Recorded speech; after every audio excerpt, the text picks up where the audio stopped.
Happy Wednesday, everybody. Welcome back. Here we are, Season 2, Episode 28. Welcome to my weekly webcast. My name is Court Twitty. I'm so glad that you've joined me. I'm a little more dressed up than usual today for an occasion that I've got coming a little bit later, but I wanted to discuss the third and final episode of failure. If you remember, I did a 3-part series on failure. We've talked about the blessings of failure so far, but today I'm going to wrap it up and make it realistic for you, and I hope that you will continue to watch this because I'm going to keep it short.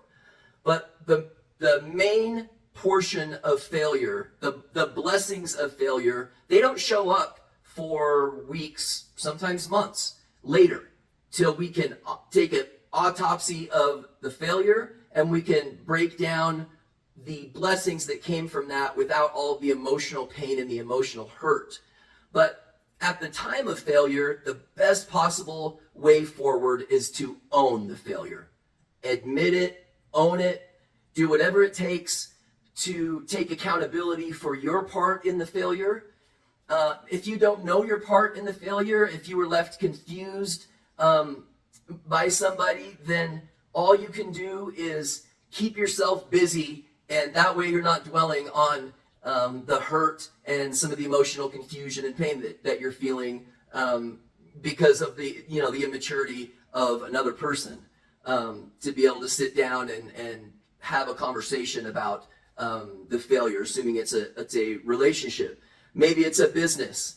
The best thing that you can do is just to own your part, be honest with clients, customers, with people around you, and just take accountability for your part in it, and try to avoid throwing the other person under the bus. It's really, really hard to do that, but you will gain the respect of other people if you own the mistake, the failure, and if you don't speak badly of the other person on the other side of a business breakup or a relationship breakup.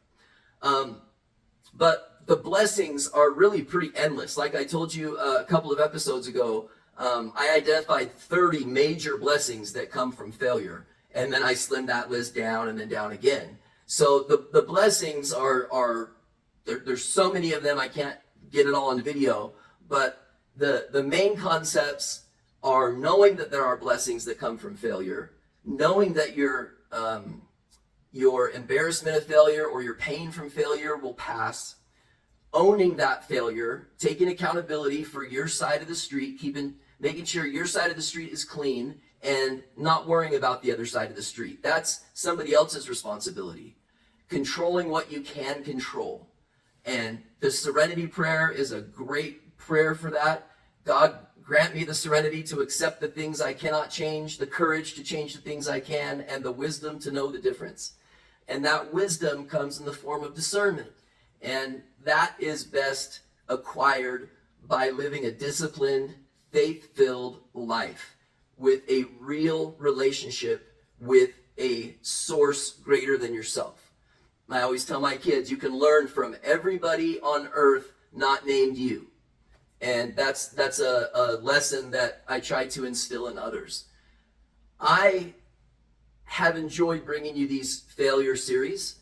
I'm going to enjoy next week's message even more because I've got a cool new direction that I'm going to take things. But regardless of what the failure was, why it occurred, how it occurred, when it occurred, why it occurred, when you feel emotionally ready, take an autopsy of the failure. Look at every possible detail and try to learn what you can. If there's little detail there, then look at the detail that you do have available. Again, just worry about the things that you can control. And the pain will pass. Time heals all wounds. I'm not saying that it's easy. I'm saying that personal failure is embarrassing. It's humiliating. Breakups aren't fun. Divorces aren't fun. Financial issues aren't fun. Business partnership breakups aren't fun. But like they do in the finance industry, they insulate themselves from failure. So they'll invest, instead of investing all the money in one investment, they'll use they'll invest that money in multiple investments inside of an index or indices. Art brokers will do similar things. Instead of just putting one painting in the group as an asset, instead of just putting one painting singular as an asset, they will group other paintings with it that also have value. And that way, you're sort of insulated as best you can from failure. So it's our daily disciplines that will insulate us from failure. But once failure happens, we just admit it. And when we feel emotionally ready, we go through it in detail and we glean the information that we need in order to move forward in a more positive direction, being wiser, tougher, and better for the failure happening in the first place. Everybody have a happy Wednesday. You've noticed memberships now. If you click the join button next to the subscribe button on my page, that will take you to a memberships page. I'm pulling out all the stops for you and working with you guys on a more, I'm working more hours each day on the people that follow me. And this is done through YouTube. That's the medium that I've chosen to use. So I hope that everybody has a great day, have a great Wednesday, and we'll talk soon. See everybody. Bye-bye.